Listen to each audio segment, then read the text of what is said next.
Hola y bienvenidos a la clase Teología Práctica aquí en el Seminario Bautista Emanuel de Cojutepeque, El Salvador. Mi nombre es Isaí González. Yo voy a ser el profesor de esta lección por las próximas 5 semanas. Estoy emocionado por lo que Dios nos va a tratar de enseñar a través de estas lecciones y a través de este tema que se llama Teología Práctica. El pastor Friedenstein me pidió dar estas lecciones para que podamos aprender un poco acerca de lo que es algo práctico del ministerio. Y si usted, ¿verdad?, vio el tema o el título de esta clase y usted dice, pues, ¿qué es teología práctica? Pues teología habla acerca de el estudiar acerca de Dios, ¿verdad?, y la divinidad. ¿Y qué es teología práctica? Pues teología práctica no tiene nada que ver en el sentido de doctrina bíblica, sino tiene que ver en principios bíblicos que podemos aplicar a nuestros ministerios en donde sea que estemos. Tal vez usted ya está en el ministerio y solo está tomando esta clase para aprender un poco más, o puede ser que usted está estudiando en el seminario y un día quiere entrar al ministerio. Hay muchas cosas que teológicamente hablando, bíblicamente hablando, no se tratan prácticamente en el ministerio. Y esta clase nos va a ayudar a definir exactamente lo que es la teología práctica o cómo puedo llevar a cabo ciertas cosas que tal vez no están en la Biblia y cómo se puede hacer eso.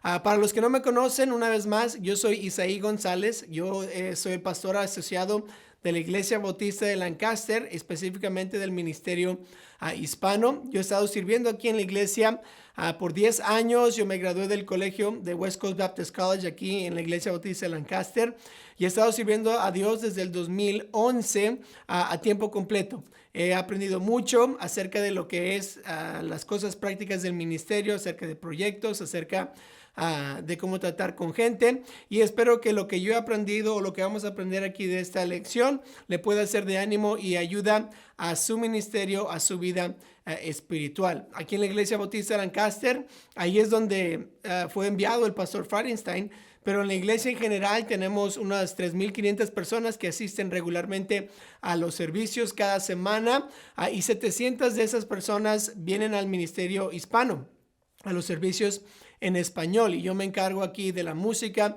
del programa del ministerio, y aquí estamos hablando muchas cosas acerca de lo que es la organización, de lo que es programas, eventos, cosas de esa manera, y queremos hablar en estas próximas 5 semanas de este tema. Si usted está en la clase, usted va a reconocer que vamos a tener diferentes proyectos y diferentes tareas, diferentes cosas que usted va a tener que hacer para poder sacar una buena calificación. Usted va a estar en su portal de Google, va a poder ver qué se necesita hacer, qué necesita poner, qué tareas o proyectos necesita hacer y entregarlos para poder recibir una buena calificación en esta clase. No va a ser mucho, pero sí va a ser algo que usted va a tener que empeñarse, pensar y hacer de una manera para que usted pueda aprender un poco acerca de las cosas prácticas del ministerio. Yo creo que ya tiene sus notas listas. Si no las tiene, por favor, encuéntrenlas y comencemos a hablar acerca de este tema que es la teología práctica. Quiero que vaya a su primera lección que se titula Tratando con un obrero que ha sido infiel.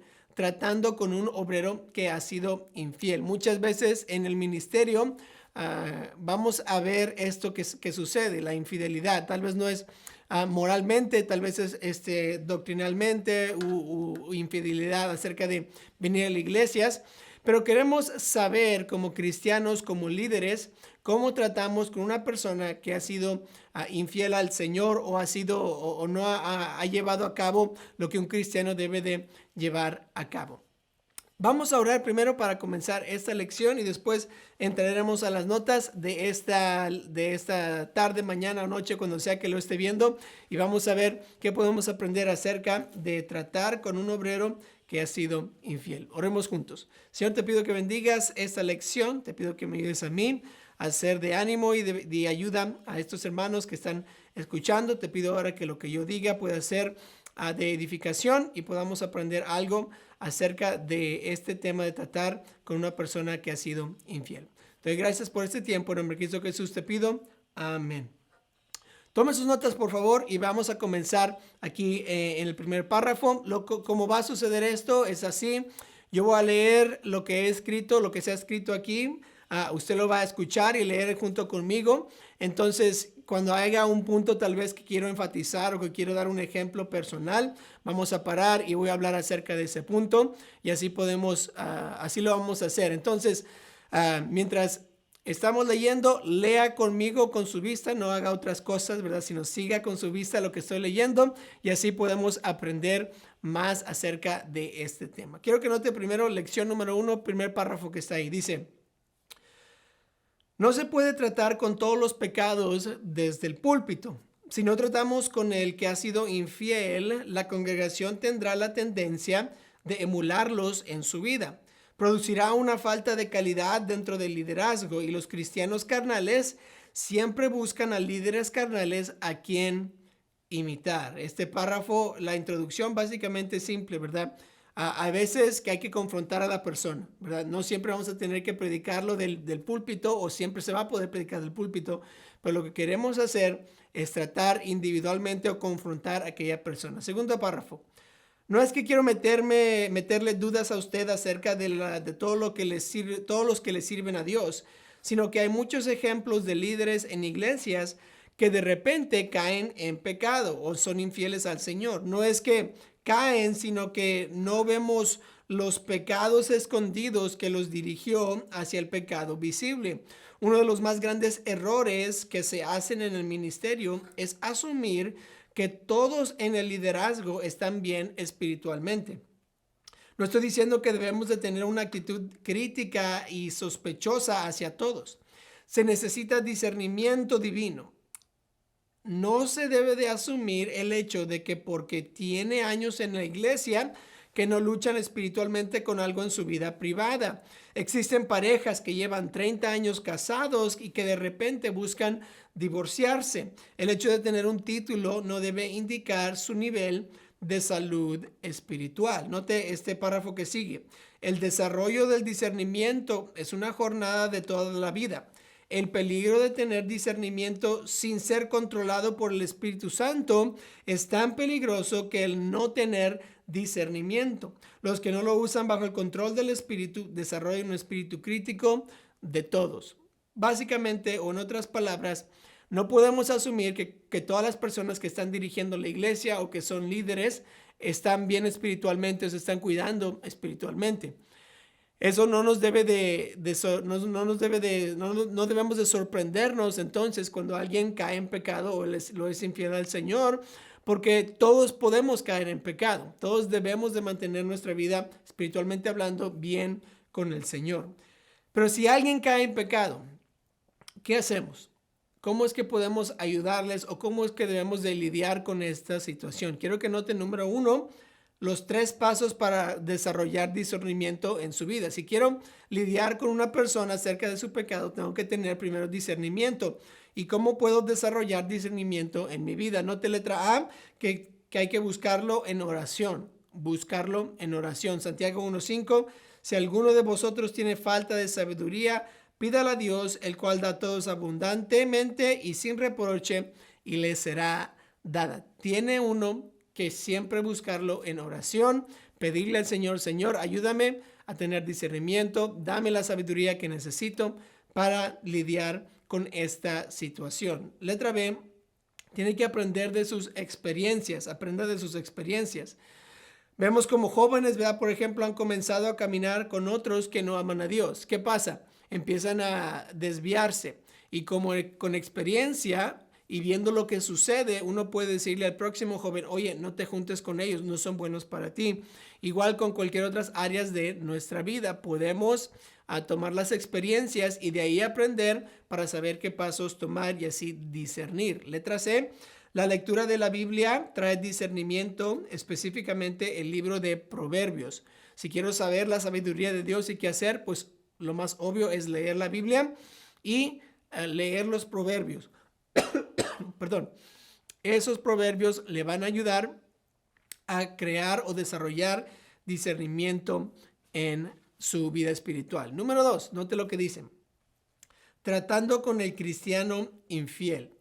Note lo que dice Gálatas 6:1, que esto es muy importante cuando estamos tratando con personas que han sido infieles al Señor. Note, hermanos, si alguno fuere sorprendido en alguna falta o pecado, ¿verdad? Podemos decirlo así. Vosotros que sois espirituales, restauradle con espíritu de mansedumbre, considerándote a ti mismo, no sea que tú también seas tentado. Una de las razones que queremos lidiar con estas personas o confrontarlas es que si somos espirituales, queremos restaurarles, queremos ayudarles a regresar a estar bien con Dios y con los hombres también. Nuestra meta como líderes espirituales, como pastores o asistentes de pastores o personas en el ministerio, no es condenarles una vez más. Una persona que está siendo dirigida por el Espíritu Santo, que salva y empieza a pecar, el Espíritu Santo toca sus corazones y ya son condenados. El Espíritu Santo ya los está condenando, ya les está diciendo que están mal. Entonces no necesitan a otra persona que venga y les diga, sigues mal, eres un impío, una persona vil. Ellos ya lo saben, lo que necesitan es una persona espiritual que les puede ayudar a restaurarlos para el Señor. Ok, tal vez no van a poder servir al Señor de la capacidad que solían hacerlo, pero eso no significa que no pueden ser restaurados para vivir una vida santa una vez más para el Señor. Sigamos leyendo, note.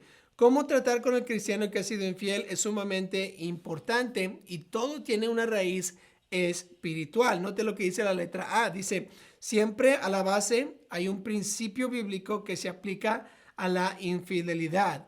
O hay una verdad bíblica que no se ha seguido y eso les lleva a ser infieles al Señor. Una de las grandes pruebas de liderazgo en el ministerio es cómo es que se trata con la infidelidad. Cuando yo quiero tratar con personas que han pecado o no han sido fieles, quiero ayudarles y eso va a ser una de las pruebas de mi liderazgo. ¿Cómo puedo ayudar a alguien a ser restaurado? Note número 1, no debemos ser demasiado bruscos ni debemos de ser cobardes. Entonces debe de haber un balance cuando estoy tratando con esa persona. No debo de tener el mazo de hierro, ¿verdad? Y tampoco tengo que tener un pétalo de rosa. Tengo que estar en una balance. Número 2 dice, cómo se maneja el balance es entre mostrar el principio bíblico con una buena actitud. Entonces yo muestro la capacidad de mi liderazgo.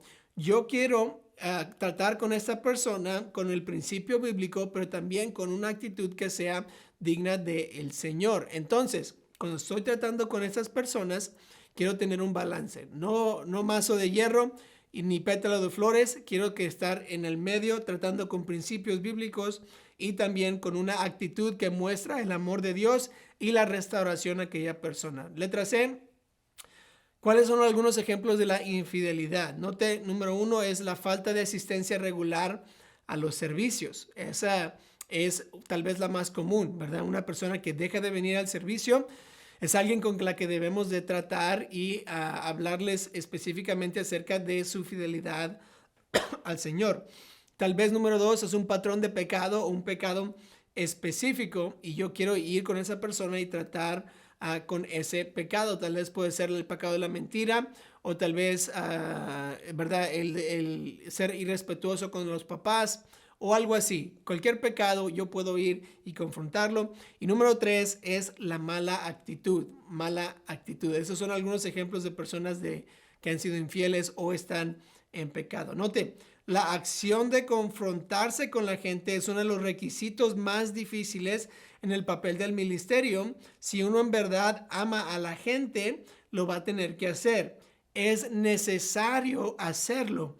No puede nada más decir, se va a ir, no importa, que Dios lo castigue. No, yo tengo que confrontarlo. Es como aquel papá que no le dice a su hijo que lo que está haciendo es malo y no le corrige o no lo disciplina. Ese papá dice, es que no le puedo disciplinar porque lo amo tanto. Está mintiendo. Porque la disciplina es amor. Aquel papá que no quiere disciplinar a su hijo o instruir a su hijo o corregir a su hijo, no le ama. Porque un papá que verdaderamente ama a su hijo, lo va a corregir. Le va a decir qué está haciendo mal, cómo estar bien y cómo poder ser un buen siervo del Señor. Igual en la iglesia, cuando alguien está mal y sabemos que están mal y no los confrontamos, entonces no los amamos. No les estamos diciendo que Dios les ama y Dios quiere tener una buena relación con ellos. Note bien grande aquí en las notas, el propósito de la confrontación es para la restauración. Yo no quiero ir a confrontar nada más para pelearme, yo quiero confrontar con una actitud de amor, amorosamente, amablemente. ¿Por qué? Porque quiero que su relación con Dios se restaure, su relación en la iglesia se restaure, su relación con su pastor se restaure. Mi propósito grande es la restauración. Ahora, una vez más, ¿cuál es el propósito de la confrontación? La restauración. Importante. Ahora, a veces se habla del avivamiento por la puerta trasera, ¿verdad? Y esto es un término aquí usado en los Estados Unidos. Pero en verdad, un buen pastor está triste en su corazón al perder un miembro. Cuando alguien habla del avivamiento por la puerta trasera, estamos hablando de que hay gente mala en la iglesia o gente en pecado, ¿verdad? Y dejan la iglesia y se van sin que nadie sabe, o sea, sin que nadie sepa. Ese es lo que dicen el avivamiento por la puerta trasera. Gente se va, entonces la iglesia es mejor por ella. Pero la verdad, aunque el miembro esté en pecado, aunque el miembro sea un buen miembro, cualquier miembro que se va de la iglesia duele a un pastor o una persona en el ministerio. La idea de la confrontación no es ganar una batalla, sino restaurar la relación de un obrero. Todos hemos visto a los que han perdido su primer amor y dejan de ser amables y amorosos. Entonces, queremos como cristianos restaurar. Seguimos. Todos debemos luchar por ser fieles. Una de las cosas que he aprendido en el ministerio es que los que pierden su primer amor en el ministerio comienzan a criticar todo. El uso del dinero de la iglesia, la escuela dominical, la forma que el pastor dirige, etcétera, etcétera. Y eso empieza a ser una actitud que sale. Si yo empiezo a perder mi amor por el Señor, mi amor por la obra del Señor, empiezo a criticar todo. Es nuestra responsabilidad de cultivar el primer amor para que no llegue a este punto en mi vida. A veces logramos recuperarlo y hay momentos cuando tenemos que entregarlos a Dios para ser castigados en el mundo. Ahora, letra D. Hay 3 tipos de líderes en este tema de la confrontación. El número 1 es el que se esconde, ¿verdad? Esta persona tiene miedo de decir la verdad. Letra B es el que cree que los problemas se resolverán por sí mismos. Y letra C es el que se mete su cabeza en la arena y lo ignora o lo está ignorándolo, el problema. Este es el líder que se esconde. Este no es un buen líder, es el líder que no le gusta la confrontación y ni siquiera va a intentar confrontar. El resultado es que la mala práctica del obrero o la mala actitud comienza a contaminar el rebaño. Y se le debe de hacer entender a la persona que usted siempre carga por ellos o tiene una carga por ellos y los está amando. Si no confrontamos y dejamos la actitud o la infidelidad, sea la asistencia a la iglesia o algún pecado, todos en la iglesia van a copiar ese patrón o al menos van a usar eso como una excusa para lo que ellos quieren hacer. Ahora tenemos la segunda tipo de líder y es el peleador. Él está listo para enfrentar con ganas y demostrar la razón a uno, ¿verdad? Pero sin amor. Entonces quiere mostrar la razón a aquel que está mal, pero lo va a hacer sin amor. Esta persona, letra B, es el que destruye con palabras por falta de gracia. Él solo va y dice, estás mal, estás en pecado, no sirves para nada, eres un torpe, ¿verdad? Por hacer lo que estás haciendo, no estás siguiendo al Señor, nadie te va a... O sea, es una persona que solo destruye con palabras por falta de gracia. Y letra C es el que insulta en vez de edificar. No queremos decir que no aman a Dios, sino que no saben cómo controlar su confrontación. Están bien enojados, podemos decirlo así, o bien frustrados con la persona y van y dicen cosas que no deben. Los que han perdido su primer amor espiritualizan su problema. Por ejemplo, a veces buscarán la aprobación de otras iglesias o pastores quienes están de acuerdo con sus pretextos de infidelidad. Por ende, insultándolos o acusándolos de no amar a Dios no producirá buenos resultados. Aquella persona que está viviendo en pecado y tal vez lo sabe, pero quiere excusar su pecado, no va a recibir bien a aquella persona que lo está regañando. Se ha convertido en un escarnecedor. Ahora, la tercer tipo de líder que confronta es el que sana. El que sana. Note lo que dice Mateo 5:9. Bienaventurados los pacificadores, porque ellos serán llamados hijos de Dios. Esto no quiere decir que uno tiene que ajustar su doctrina para poder llegar a un lugar donde todos están cómodos, sino que esta persona cuando va y quiere restaurar, lo quiere hacer con amor, con una buena actitud, balanceado, y quiere traerlos al Señor una vez más o a la iglesia. Ahora, es importante reconocer que el yo amar y hablar con una persona sanamente no quiere decir que yo tengo que cambiar mis creencias. La iglesia cree una cosa, lo que la Biblia dice está escrito, lo que tenemos que seguir ya sabemos. Cuando una persona no está siguiendo las cosas del Señor o no está siendo fiel a lo que se le ha pedido hacer, no significa que yo debo de cambiar. Si ellos no quieren cambiar, está bien, los puedo sacar del ministerio porque estoy confrontando aquel pecado, pero no significa que tengo que nada más decirles, ok, está bien, pero no lo vuelvas a hacer. Aquí no se hace, ¿verdad? Entonces no cambie nada más porque una persona está confrontando y quiere sanar la relación, sino continúe con la doctrina. Ahora, número 3 en nuestras notas. Hay 6 formas incorrectas de tratar con aquella persona que ha sido infiel. La primera manera, en la letra A, es no tratarlo. No tratarlo. Tenemos que atender a la congregación continuamente. Si no tratamos con las cosas, no estamos atendiendo a la congregación. Número 2, los que están ciegos serán golpeados al fin. Que el no tratarlo es una manera mala. Letra B, el ignorar la importancia de la infidelidad. Todos tienen influencia en la iglesia. Y si no lo tratamos, estamos disminuyendo la influencia que van a tener ellos. O solo estamos aumentando la mala influencia que ellos van a tener. Número 1, actitudes se pasan.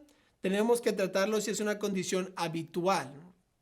2, hay miembros que buscarán el más débil de los líderes para emularlos. Y esto es importante. Si ignoramos el comportamiento o la infidelidad, va a haber personas que van a querer seguir el ejemplo de aquel persona que no está haciéndolo bien. Letra C, una manera incorrecta de tratar al infiel es espiritualizarlo. Cualquier pecado, cualquier acción que están tomando que no sea correcta, no lo podemos espiritualizar. Alguien dice, todo se cumplirá al fin de cuentas. O sea, presumir o asumir que Dios lo tratará en su momento dado. Eso sí va a suceder, pero no debemos de tener esa mentalidad, ¿verdad? De que si alguien está mal, decir, bueno, pues Dios se va a encargar de ellos, yo solo se lo estoy dando a las manos de Dios. No, si yo soy el pastor, si yo soy el líder, si yo soy una persona encargada de ese ministerio, yo tengo que tratar con ellos. 2, Dios le dio a su iglesia un pastor para poder corregir errores. Eso es lo que dice Tito 1:5. Letra D. No se puede ganar a todo costo. No es nosotros contra ellos. Este es una manera incorrecta de tratar con el infiel, ¿verdad? Letra E. No se puede ganar sacando su título de ser el ungido de Dios, ¿verdad? No puede decir, mira, porque yo soy el pastor y Dios me ungió, tú estás en contra del ungido de Dios. Eso no le va a ayudar la situación. Eso no es una manera correcta de tratar con el infiel. Note lo que dice. Si usted llega al punto en su ministerio que saca su carnet, ¿verdad?, de pastor, va a estar en problemas. Si la gente no lo reconoce como pastor o lo respeta como líder de ministerio y tiene que decirles, yo soy el pastor, por eso tienes que obedecerme, o por eso te estoy diciendo esto, es como que ha perdido su influencia ahí. Letra F, no se puede ceder a las demandas del infiel. Por ejemplo, yo sé que no soy tan fiel como usted, pero esto es lo mejor que yo soy, o esto es lo mejor que yo puedo hacer. No podemos decir esto es suficiente. No se puede, número 2, quebrar doctrina. Estas son las cosas que no podemos hacer. Solo porque alguien ha sido infiel, no podemos nada más ajustarnos a lo que ellos quieren. Ahora, número 4 en nuestras notas. Ya estamos Siguiendo adelante, aquí en las notas vamos a acabar pronto, pero continuemos. Número 4, en cómo tratar con una persona infiel. Hay que comprender el propósito para tratar con el infiel. Tal vez sea la falta de evangelismo, diezmar, asistir a los cultos o lo que sea. Se debe definir el resultado final de la confrontación. Por ejemplo, si yo quiero hablar con aquella persona que no está viniendo a la iglesia, solo está viniendo para dar su clase de escuela dominical y después se va a la casa y no viene entre semana, no viene en la noche, ni siquiera viene ¿verdad? Al servicio. Esa persona yo tengo que decir, el propósito de yo confrontarles es ayudarles a que sean fieles a continuar. O si no, van a tener que salir del ministerio, ¿verdad? Tengo que definir, para retener la integridad del ministerio, necesito definir exactamente lo que deben de hacer. Si un líder deja de mostrar integridad o fidelidad en ser un ganador de almas, los demás lo verán y lo van a duplicar. Número 2, no tendremos integridad en sus líderes si no reconocen que son contables con el pastor de la iglesia. Y esto sucede en muchos otros lugares. Por ejemplo, si usted ha trabajado, ¿verdad? Para un jefe, un supervisor o una compañía, ¿cuál es la tentación más grande cuando el supervisor o el jefe se va? ¿Cuál es? Pues el no hacer un buen trabajo, ¿verdad? Pues no está el jefe, me voy a tomar descanso, no tengo que hacerlo tan fuerte, tan duro. Ay, estoy bien. Pero llega el jefe y ¿qué pasa? No, rápido, ¿verdad? Todos como que actúan como que si están trabajando y han trabajado por mucho tiempo, ¿verdad? Es lo mismo con la iglesia. Si no sienten que el pastor le van a rendir cuentas al pastor, entonces no van a hacer su trabajo bien. Ellos tienen que saber que el pastor o el jefe del ministerio está a cargo y los va a estar confrontando o los va a estar exigiendo en sí la fidelidad al Señor, ¿verdad? Yo me acuerdo cuando era niño, y mi mamá y mi papá se iban a trabajar, nos dejaban ahí en la casa después de la escuela, de como de las 12:30 hasta como las 5 cuando llegaban del trabajo, y mi mamá siempre nos daba una tarea que hacer, ¿verdad? O sea, Isaí, tú vas a lavar los trastes, y mi hermana Jessica, tú vas a trapear, y Jeremy, tú vas a lavar, a doblar la ropa. Pero ¿saben lo que mi hermana, mi hermano y yo hacíamos? Pues nos veíamos tele. ¿Por qué? Porque mi papá ni mi mamá estaban ahí. Y luego a las 5 llegaban y escuchábamos el carro entrar, y ¿saben qué hacíamos mis hermanos y yo? Pues rápido apagamos la tele, íbamos rápido y empezábamos a limpiar y hacer lo que mi mamá nos pedía hacer. ¿Y por qué? Porque mi mamá acababa de llegar.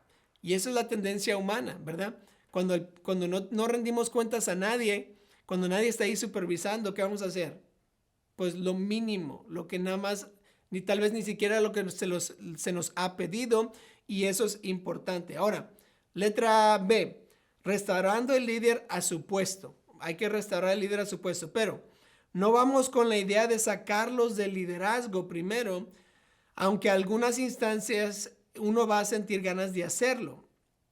La meta de mi confrontación es ayudarle a aquel líder a regresar a la fidelidad o al lugar en donde estaba antes. Si él solía venir 3 veces a la semana a los servicios, después empezó a enseñar la clase de niños y ahora empezó a faltar el miércoles y luego el domingo en la noche.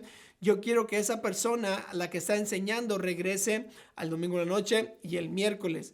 No necesariamente voy a ir y decir, hey, no has venido los miércoles y los domingos, entonces te vas del ministerio, ya no puedes enseñar. Sino tengo que ayudarles a reconocer que pueden regresar a la fidelidad. Letra C, para rescatar la intensidad de los influenciados por el papel del infiel.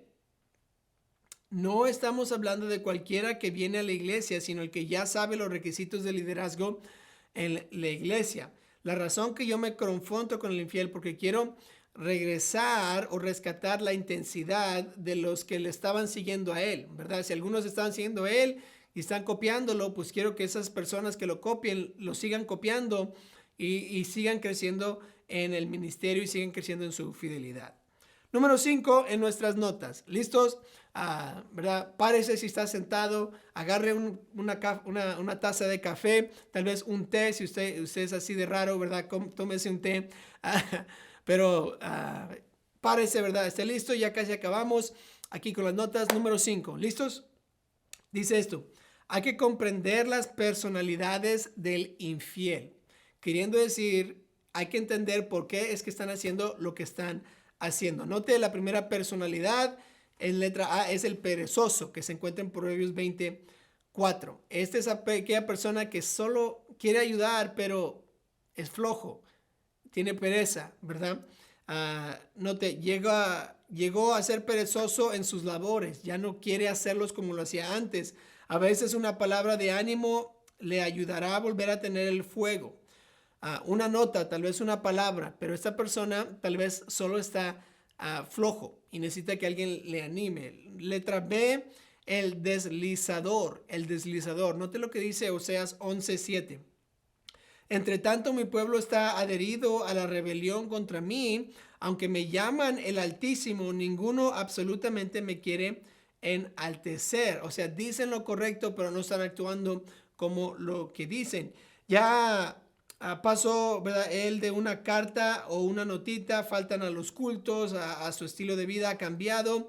Se le hace uno a uno y no desde el púlpito, haciéndose entender que usted está a cargo y con pregunta, no una acusación, ¿verdad? Cuando yo estoy confrontándome con el deslizador, ya no es nada más una nota de ánimo, sino ahora tengo que hacer preguntas. Y uno de los principios muy importantes es: yo quiero hacer preguntas, no quiero decirles lo que están haciendo. Por ejemplo, note lo que dice aquí la pregunta: ¿qué debemos hacer con su papel en la iglesia? Siempre es mejor que le nace en el corazón de ellos la idea de retirarse del ministerio para poder ser restaurado.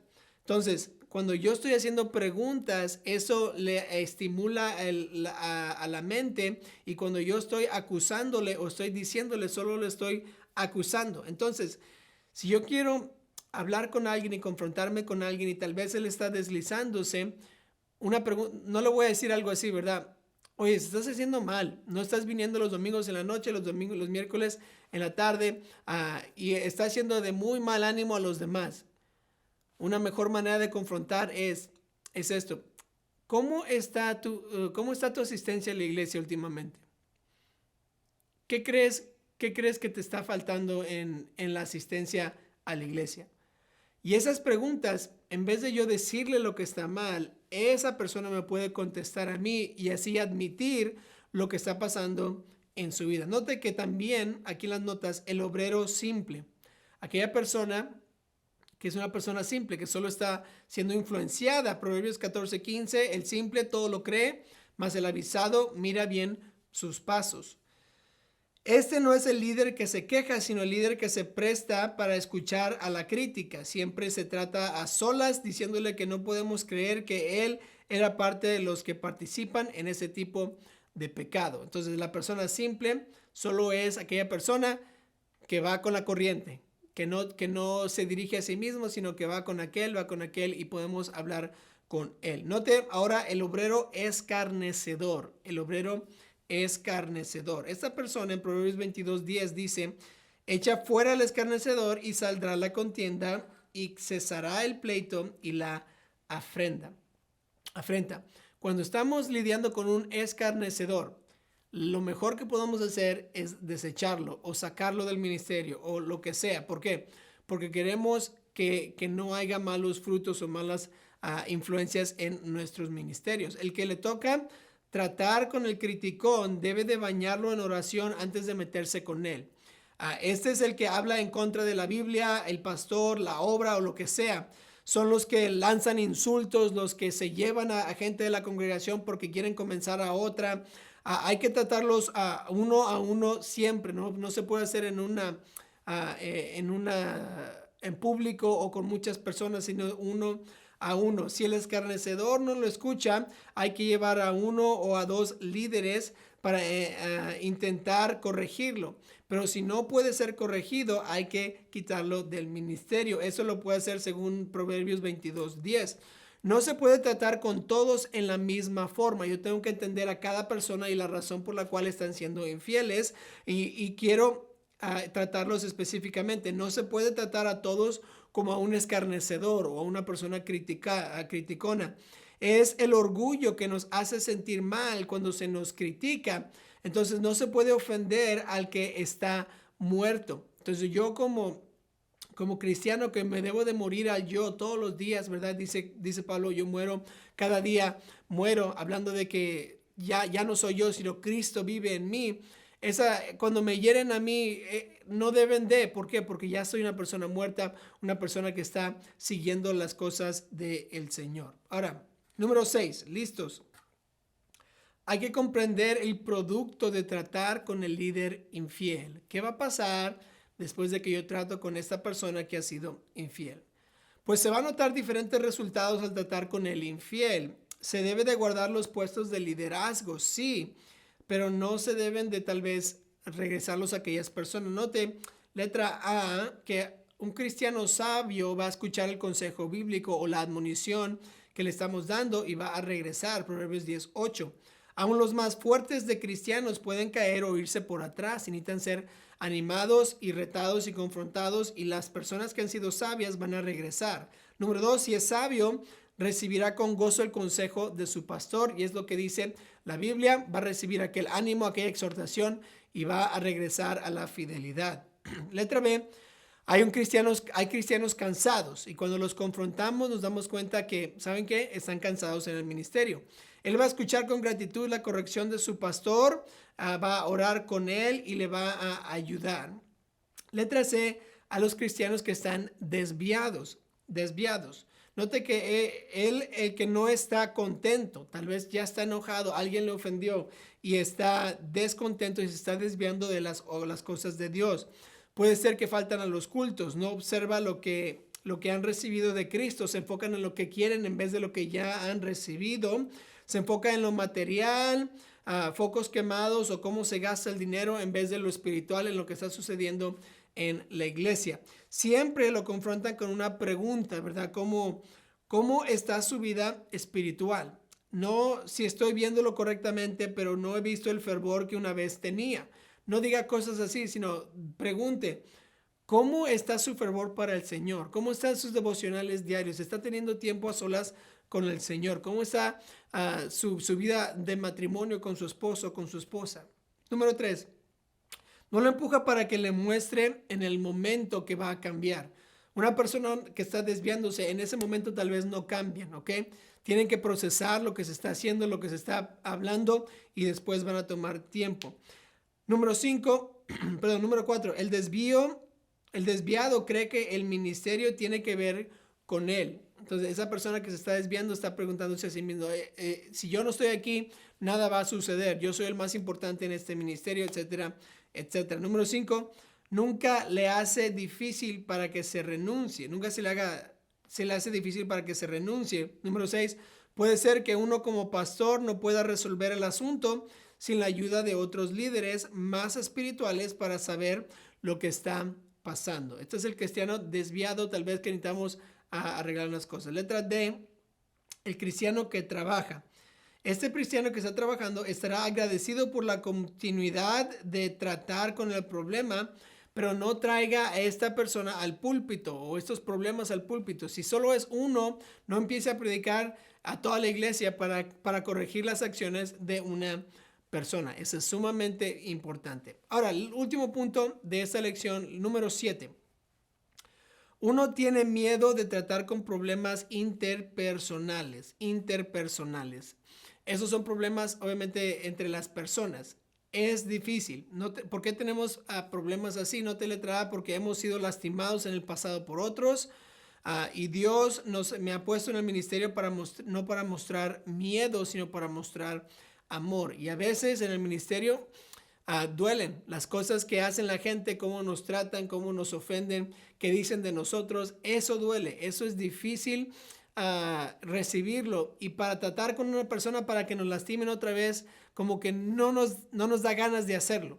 Pero no nos debe eso de impedir hacer lo que debemos hacer o tratar con lo que Dios quiere que tratemos.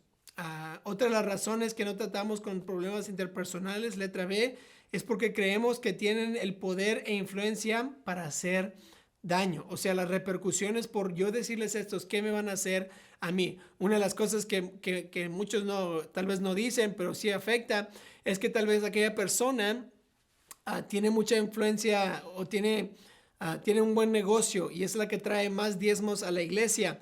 Y si yo hablo con esa persona y le digo que está mal, tal vez deja de venir a mi iglesia y ya no tengo los fondos que tenía antes. Y eso es algo difícil. Una de las iglesias que yo era miembro ya cuando tenía 15 años, teníamos algo así. Una persona era dueño de una granja enorme. Tenía pepinos y fresas y todo eso y las cultivaba, las guerreaba y las sacaba a todas partes de los Estados Unidos. Él era una persona millonaria en la iglesia, pero la iglesia tal vez solo tenía unas 100 personas en la iglesia. Entonces, los diezmos de ese hermano eran prácticamente los diezmos de toda la iglesia. Entonces, cuando había juntas de negocios, si él decía algo, nadie le contradecía. Y eso se vuelve un problema porque si esa persona está en pecado o está haciendo cosas malas o quiere tratar la iglesia como un negocio y el pastor va y le quiere decir, hey, no puedes hacer eso, y se enoja aquel hermano y se va de la iglesia, ¿qué pasa con los fondos de la iglesia? Pues pum, caen, ¿verdad? Y todos los planes que yo tenía, todo lo que yo quería hacer en la iglesia, pues ya no existe porque ese hermano que traía las ofrendas grandes ya no está. Ahora, muchos dicen, no, eso nunca va a suceder. No, sí sucede. Sucede en el ministerio y esas a veces las razones que no queremos tratar con pecados o con personas, porque va a haber repercusiones como esas, o esa persona nos va a hacer daño. Tal vez ellos tienen mucha influencia en la iglesia y van a empezar a hablar mal de mí con todos los hermanos en vez de apoyarme, y eso me da miedo, entonces no lo voy a confrontar. Eso no debe ser una razón, debemos hacer lo correcto, lo que la Biblia dice. Sin embargo, eso a veces me impide a mí tratar con ciertas cosas que están pasando en el ministerio. Letra C. ¿Por qué tenemos miedo? Porque han indicado su deseo para hacerme daño. O sea, ya dicen, ¿verdad? Que no me quieren, no les caigo bien y que me van a dañar. Letra D. Porque no tenemos una relación con la persona. Ahora, esto es importante. Como pastor, como líder del ministerio, lo más que crece la iglesia, no puedo tener relaciones personales con todos los de la iglesia, ¿verdad? Con 300, 400 personas o tal vez con 100. Pero si yo voy a tratar con una persona, yo debo de al menos tener una relación con ellos para que puedan escuchar y yo también pueda ayudarles. Ahora, tal vez no tengo una relación con ellos, pero no significa que no voy a confrontarlas. Tengo que hacerlo, pero es mucho mejor si tengo una relación personal con ellos. Noten que las relaciones en una iglesia son vitales para poder evitar problemas. ¿Por qué? Porque hay que crecer juntos. Si yo le digo a uno de mis amigos, ¿verdad? Oye, esa camisa no combina con la corbata. Uno de mis amigos dice, de veras, gracias. Pero si yo le digo a aquella persona que no conozco y voy con él, le digo, hey, esa camisa no combina con tu corbata, me van a decir, pues, ¿quién te crees? ¿Quién te crees? ¿Por qué me dices eso? No me digas eso. ¿Por qué? Porque no tenemos una relación. Pero ya cuando tengo una relación, yo puedo hablar de cosas serias o cosas importantes y ya no es tanto el problema ahí en esa confrontación. Note letra E. Porque ya sabemos que no hemos proveído liderazgo adecuado en el pasado. Entonces, esta es una importante, ¿verdad? Cuando yo veo los problemas y se han acumulado y crecido y crecido y crecido, y estoy diciendo, tengo que tratar con este problema, con esta persona infiel, pero me da miedo. ¿Por qué? Porque yo sé lo que hice antes y no es lo que debía haber hecho, y entonces ahora quiero arreglar el problema ya cuando es un gran problema en vez de cuando era pequeño y lo que debía haber hecho. Entonces, eso es lo que a veces lo que me impide ir y arreglar problemas o hablar con el infiel. Letra F. Aquí hay dos consejos finales para minimizar el miedo. Hay que tener una reunión antes de la reunión, ¿verdad? Esto se usa cuando se trata de un grupo que tiene que ser corregido, ¿verdad? Entonces yo quiero juntarme con las personas y decir, Hermanos, estoy muy emocionado con ustedes, lo que estamos haciendo aquí en la iglesia. Quiero que aparten una fecha específica este sábado a las 5 de la tarde. Quiero tener un tiempo de oración y entrenamiento, pero a la misma vez quiero hablar de algunas cosas que vamos a cambiar en este ministerio. Por favor, tomen tiempo para estar ahí. Esa es una manera de tal vez quitar el miedo, porque la gente ya sabe qué es lo que va a suceder y yo ya me estoy preparando para hablar con ellos. Tal vez yo tengo que tener una reunión antes de la reunión conmigo mismo, ¿verdad? ¿Qué es lo que voy a decir? ¿Cuáles versículos voy a compartir? ¿Qué materiales voy a dar para que cuando tenga la reunión, ya sea que ya esté preparado, ya pueda minimizar mi miedo? Y número 2, hay que traer influencias positivas para poder influenciar a aquel que tiene una actitud equivocada. Entonces tengo que tal vez tener personas que me van a ayudar y así puedo minimizar el miedo. Ahora, seremos necios de no tratar con situaciones donde sospechamos problemas. El hombre sabio siempre responderá con una actitud correcta. Si se trata con el cristiano carnal, se mostrará en su actitud cuando son corregidos. Usted quieren mostrar una fachada, no quieren mostrar solo una fachada de ser espiritual, pero eso es lo que van a hacer los que tienen la actitud correcta. Ahora, tratamos con aquella persona que es infiel o que tiene un pecado. Es difícil, pero sí puede hacerlo y necesita hacerlo. Un líder que no confronta lo que está mal está aceptando el comportamiento y los pecados de los demás. Y como cristianos y como pastores, líderes de ministerio, no queremos aceptar pecado, ni siquiera aceptar ¿verdad? Malas actitudes o cosas de infidelidad. Uno de los ejemplos, ¿verdad?, que muchas veces suceden y no sé por qué suceden, pero hay papás, ¿verdad?, que han criado a sus hijos y tal vez sus hijos están yendo por malos caminos y luego sus hijos empiezan a juntarse físicamente con, digamos, su novio o su novia y le dicen al papá y a la mamá: papi, mami, ¿crees que mi novia se puede quedar con nosotros aquí en la casa porque no tiene dónde irse? Y los papás dicen: oh, sí, claro que sí, sabiendo que los hijos están teniendo relaciones sexuales ilícitas. Y el papá viene, ¿verdad?, con el pastor o conmigo y me dicen: es que ¿qué voy a hacer? Es mi hijo, no lo voy a dejar en la calle, y es su novia, no la voy a dejar en la calle, necesita un lugar donde vivir. Y están excusando, ¿verdad?, el comportamiento de sus hijos porque son papás y qué van a hacer, ¿verdad? Ahora, ese es un ejemplo de un líder, el papá, que no está confrontando el pecado, sino está aprobando el pecado. ¿Por qué? Porque está permitiendo que estas personas en pecado vivan en su casa.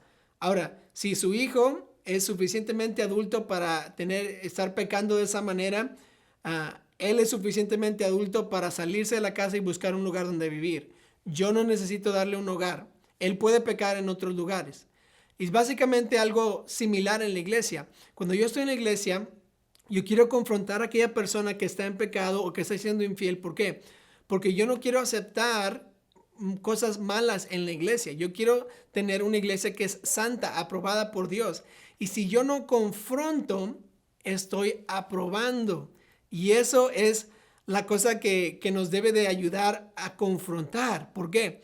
Porque el aprobar el pecado o el aprobar la infidelidad no es algo que debemos hacer como cristianos. Debemos de estar en contra del pecado, en contra de lo malo, y no puedo estar aprobando esas cosas. Ahora, esto que estamos hablando, no estamos hablando de los que vienen a la iglesia, que apenas están siendo salvos, que todavía viven juntos, que tal vez siguen fumando o tomando. No. Estamos hablando de personas líderes en la iglesia, de que ya han estado por años, que ya han servido, que ahora están dirigiendo lugares en la iglesia, ministerios en la iglesia, y usted tiene que confrontarlos para que no sean mala influencia, para que la iglesia sea una iglesia santa. Entonces espero que entienda la diferencia, que no estamos hablando de cualquier persona que viene a la iglesia, sino aquellos miembros que ya han estado por años y están sirviendo y ahora están como líderes en la iglesia. Bueno, esa es la lección número 1, tratando con las personas que han sido infieles. Vamos a seguir la próxima semana con la próxima lección número 2, que son un plan organizado para completar proyectos en el ministerio, una de las cosas que no le dicen uno normalmente en un seminario o en un colegio bíblico es cómo administrar proyectos para poder tener un buen evento en la iglesia o tal vez algún proyecto de construcción o lo que sea. Y la próxima lección nos vamos a tratar con esas cosas. Muchas gracias por estar aquí. Esta lección, su primera lección. Vamos ahora a la próxima vez que nos veamos, vamos a tener lección número 2. Gracias.